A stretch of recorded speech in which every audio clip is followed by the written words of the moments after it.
இப்போ என்ன பவளமலையில் கிரிவலம் போகிறோம். பரபரப்பான கோபி நகரையொட்டி இப்படி ஒரு அமைதியான அழகான இடமா வாங்க பார்க்கலாம். பவளமலை திருக்கோயில் கோபி நகரில் இருந்து பாரியூர் செல்லும் வழியில் முருகன் புத்தூர் என்ற கிராமத்தில் அமைந்துள்ளது இந்த பவளமலை. மரங்கள் அடர்ந்த ஒரு அழகிய குன்றாகும். பவளமலை திருக்கோயில் முத்துக்குமார சுவாமி, வள்ளி தெய்வயானை, கைலாசநாதர், இடும்பன், விநாயகர், நவக்கிரகங்கள் போன்ற தனித்தனி சன்னதிகள் உள்ளன.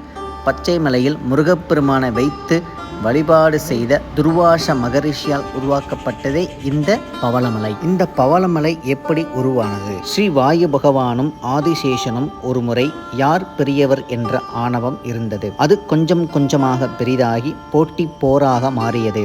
தங்கள் பலத்தையும் சக்தியும் காட்டி அவர்கள் போர் செய்தனர். யாரும் யாரையும் வெல்ல முடியாத நிலை. வாயு பகவான் தனது சக்தியெல்லாம் ஒன்று திரட்டி மேரு மலையை தகர்த்தினார். அதிலிருந்து சில பாகங்கள் விழுந்த இடமே இந்த பவளமலை. மலை உச்சியில் முருகப்பெருமான் ஸ்ரீ முத்துக்குமார சுவாமியாக குடிகொண்டு இருக்கும் காட்சியை காண 50-60 படிக்கட்டுகள் வழியாக செல்லலாம். வாகனம் வழியாகவும் செல்லலாம்.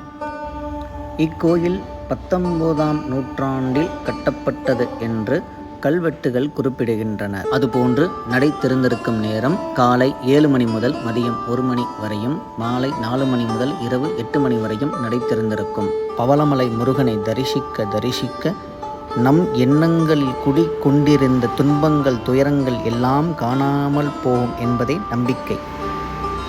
திருச்சிற்றம்பலம்.